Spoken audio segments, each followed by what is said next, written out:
Your thoughts are not your business.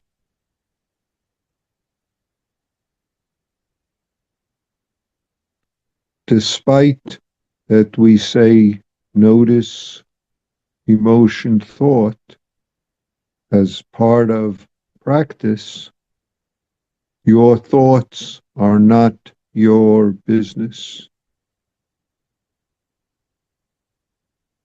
When Joko mentioned this, a number of people had a very strong reaction to it.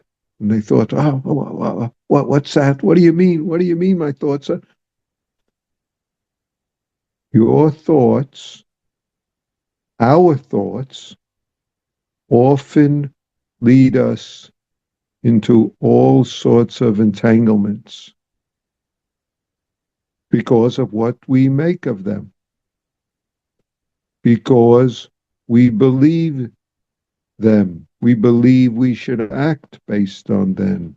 We believe we should, and you fill in, get angry, get upset, become fearful, because the thoughts, emotion thoughts, if we call it that way, arise, and we think we have to do something based on them. We have to do something with them.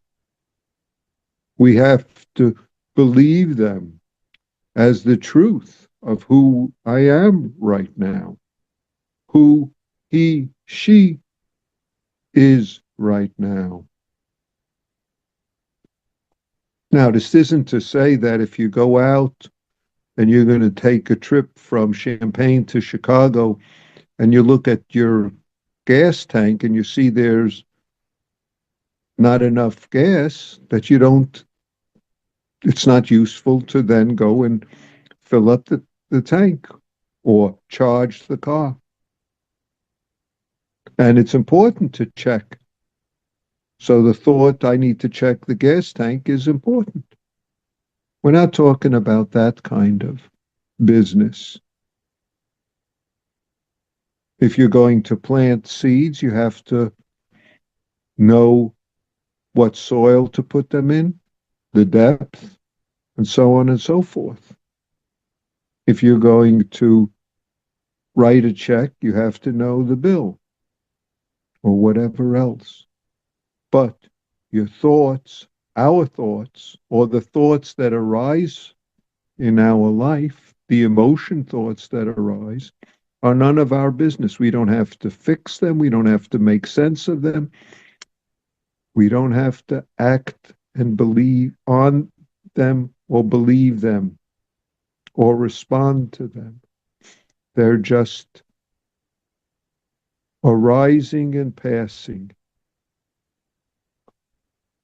They're just the clouds in our sky.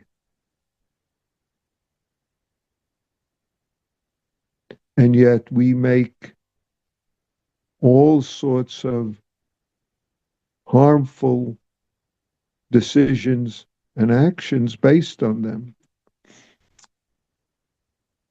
If you base whether you go out of your house on your thoughts about, oh, I don't want to go shopping, I don't want to go to the Zendo today, I'm too tired to go, or whatever other story, I don't want to sit this morning, or I want to sit and they're not having sitting, or why didn't he, she call me?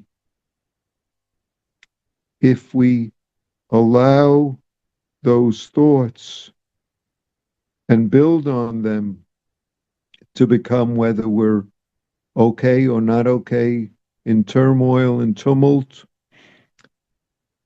be the basis of what we say or do, then I'll repeat, your thoughts are not your business. They arise and pass, but they're not the basis of how we function in our life, and they're not the basis of the condition of our life, except that we hold on to them and make them that basis. And that's why it's so important to notice when we're believing and entangling in them. Not to push them away, but to simply release our grasping viscerally and in all the other ways we grasp onto our thoughts about what he said and what she should do and what should happen to me or shouldn't happen to me, or all sorts of other business that we think our thoughts are for us. If I have thoughts about someone, something happening in the world, that isn't a basis to hold on to anger about that. Unless you're called up by the President of the United States, the King of England, the UN Secretary General, there's a lot that isn't our business. And yet we can make it our business and trouble ourselves and trouble those that we share life with about that. We could say to ourselves, therefore, this thought, therefore, this, and that. Thereby, that means, and so on and so forth. The ability to sit, be upright, be breathing, be present is hindered if we try to make our thoughts our business. If we hold on to that habit of making emotion thought what my life is right now, what and who that person is, who people we don't even know are. So an important and ongoing part of practice is developing the capacity and acknowledging that the thoughts come and go just as the clouds in the sky come and go. If they indicate that there's going to be rain, then do what's appropriate. If they indicate, that I'm getting more and more upset, then do what's appropriate, not to feed that. Do what's appropriate, not to stew in it, even if it means being viscerally, so to speak, stewing in it, but being present and experiencing that stew. We're not acting it out both towards ourselves and others. Our thoughts about things close and far are not our business unless it is our business. Unless it's the business of making sure we have food in the house because we're having guests, making a list of what we have to go shopping for, or I'm picking simple and ordinary examples. You know when and how emotion thoughts are appropriate if you attend to them and become familiar with where you make thoughts that are not your business into your business in the sense of troubling yourself and others about them, acting them out in ways that harm you or harm others. That's why the third ancestor can say, likes and dislikes are the disease of the mind. That's the disease of believing, holding on to thoughts about this moment, about events, about what should be or shouldn't be, where it's not our business. If it's your business, if you got a prescription, then you have to know, where do I take this? How do I get it filled? Do I have the money to pay for it? How often do I take this medication, etc.? But we often make up prescriptions about how other people should be and shouldn't be, and then react when they don't follow our prescriptions. Most of the time, we haven't given them the prescriptions anyway. We expect them to know it. And even when we do give them the prescription, we say, we're going to meet at such and such time, and they don't show up, even though they said they would. Okay, what's skillful to do there? But if we make it our business in the sense we react based on it, we emotionally entangle in, oh, they never show up. They must not like me. I must be, or they must be. Then we make all sorts of trouble. And if we look in the world, we see people making trouble about other people all the time in all sorts of ways. We see where we make trouble for ourselves and others about people and events that we have very little immediate say in and or even appropriate knowledge of.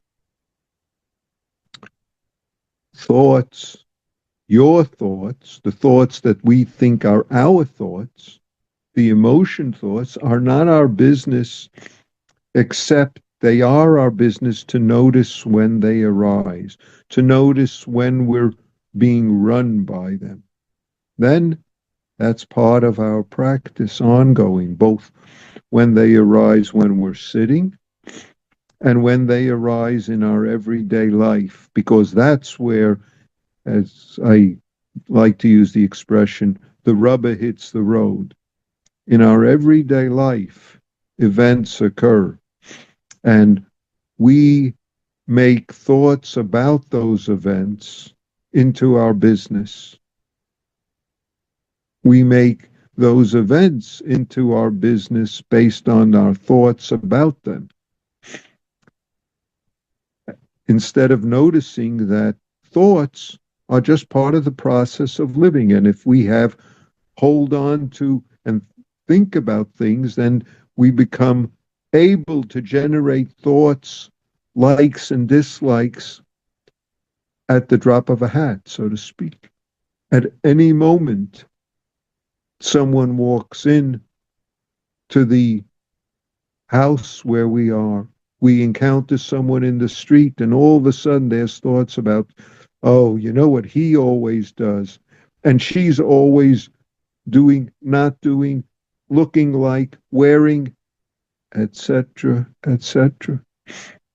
Even people that we're having encounters and exchanges with, our thoughts about them are not our business. We do what we do with them, but when we add on and believe our thoughts about them, about ourselves, both of those are poisonous. Both of those generate harming and suffering for us and for others.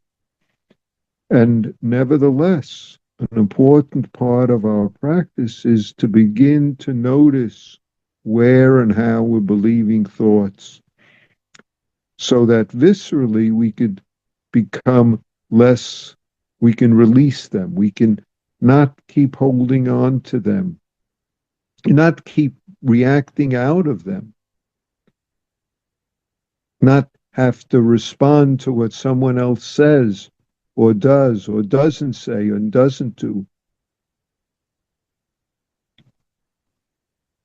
It's very simple in a way, our life.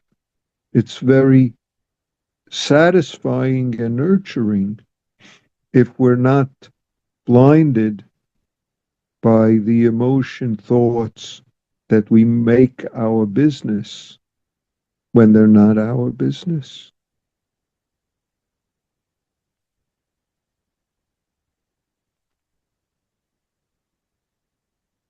So it's up to us to see how and where the arising emotion thoughts that we're holding on to get in the way, to see where we're making something of them when they're just more clouds in our sky, just as we have clouds, so to speak, that arise when we eat food and our stomach digests it.